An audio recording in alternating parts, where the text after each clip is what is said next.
歡迎大家翻嚟吉他慢慢講嘅第6集。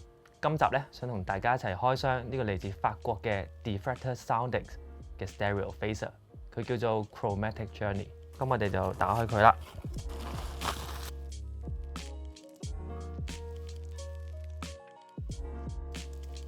其實我係點樣知道 Deflector Soundings 咧？基本上我喺錄上一隻專輯嘅時候咧，我哋對 band 咧需要揾一啲 stereo 嘅 tremolo 或者係 modulation 嚟增加我哋嘅聲音嘅一啲變化。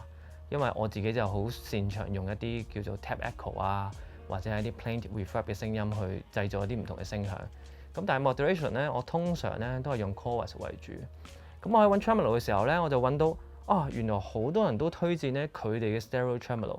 因為好少tremolo 咧，佢係有 stereo 咯，大部分都係 mono 咯。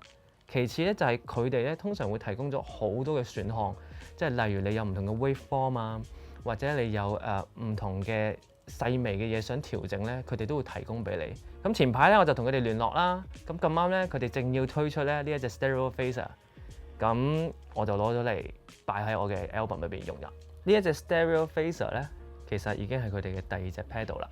上一隻 pedal 咧係一隻 stereo 嘅 tremolo， 基本上係而家市面上咧最強大嘅 stereo tremolo， 亦都係有唔少嘅玩 synth 嘅樂手啦，玩豎琴嘅樂手啦，或者中意研究咧更多唔同聲音嘅吉他手咧，好中意嘅一隻 pedal。呢一隻 Phaser 咧有幾個特色咯。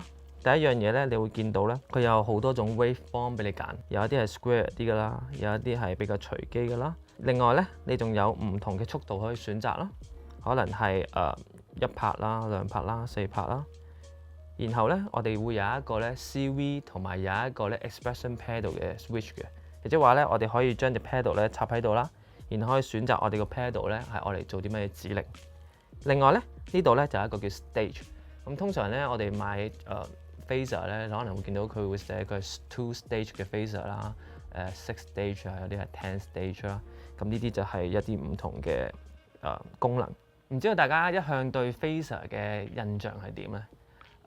我咧其實一路都冇乜好感嘅，因為我會成日認住佢係一啲比較老土嘅效果，然後佢個聲會比較誇張，好定型，即係你一踩咧佢就係嗰個聲啦。咁但係咧，當我見到佢哋出咗呢隻 Stereo Phaser， 同佢哋之前隻 Stereo 嘅 Tremolo 一樣咧，都會有唔同嘅 waveform 可以揀啦，然後我又可以調整佢嘅 mix 同埋深度啦。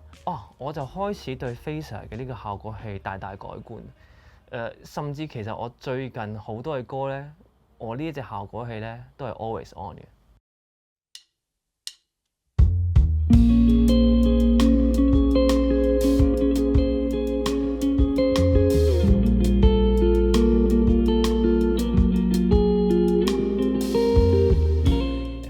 咁啱啱呢首藍咧，其實就係我最近咧開始用咗呢個 Stereo Phaser 錄音嘅一首歌。大家可能都會聽得出咧，佢嘅聲音同一般大家覺得用 Phaser 嘅效果係好唔同，因為我將佢咧擺咗喺2個 reverb 嘅中間，咁所以咧佢就會有一啲 reverb 入咗去個 Phaser 度啦，然後個 Phaser 過完啲效果之後咧，又過咗個另一個 reverb 度，所以佢聽落去咧就好似個空間咁變大咗，但係又唔似純粹咧2個 reverb 疊埋一齊嘅效果。咁所以我自己而家喺應用上面咧，我都開始比較得心應手嘅就係佢同我其他嘅效果係好似，就係我都唔係好中意例如我一隻 drive 咧開到係好行，即係個 drive 開到好大，或者係我嘅 reverb delay 開到好濕。通常我都係 minimal 加少少。咁所以當我彈細聲或者大聲，或者彈一啲 chord 或者彈單音嘅時候咧，你就會聽到嗰個效果嘅層次咧，係因為我彈奏呢個變化啦。咁喺我哋一齊試玩一隻 pedal 之前咧，我就稍為講解下我而家比較中意調整嘅一啲嘢。第一個咧就係 stage 啦。stage 咧通常咧我哋可以揀 2 stage 啦、4 stage 啦、6 stage 啦同埋8 stage 啦。你可以將佢理解成佢會處理幾多次啊。咁所以 8 stage 咧通常聽起上嚟咧係啲人會覺得佢 dark 啲啦，或者實啲啦。咁 2 stage 咧就係你常見嘅一啲 Phaser 咧，或者6 stage 咧都係常見會有嘅聲音嚟嘅。我自己而家最常用就係8 stage 啦。咁另一個就係 waveform。咁 waveform 有好多種啦，我特別中意咧呢一個 waveform 嘅。咁陣間咧，我一齊試聽下啦。今日咧，我就會用呢一支 Barkas 嘅吉他，同埋我一對嘅 Tube 同埋 Taurus 嘅 M 咧嚟示範嘅。好，我而家咧會彈一段藍嘅 intro，咁咧你哋可以聽下我唔同嘅 effect 嘅 on off 有啲咩差別啦。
其實咧喺我攞到呢個 stereo phaser 之前咧，我係冇左邊嘅呢一排 pedal board 嘅。我通常都係用一個 delay 啦，一個 reverb 啦，咁前面我就會擺 chorus。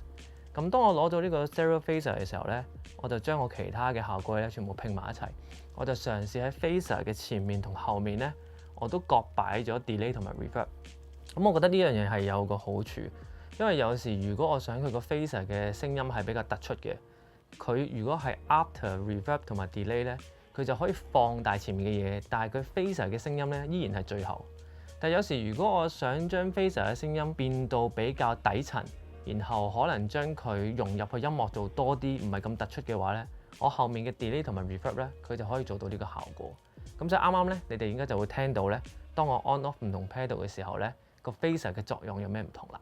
我喺樂隊裏邊咧，同時擔任呢個唱歌同埋彈吉他嘅角色。咁所以有時當我唱歌嘅時候咧，我彈嘅 chord 咧就唔可以太複雜。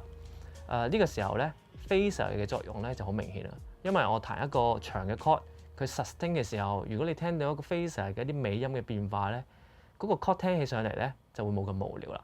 咁跟住落嚟，我又示範一下啦。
其實我真係好中意咧去玩呢隻 Stereo Phaser，因為佢有好多嘅聲音設定咧，我都係覺得係搭配起嚟係好唔同，尤其是佢 stage 嘅選擇啦，同埋佢嘅 waveform 嘅選擇，好細微嘅尾音變化咧都係可以做到嘅。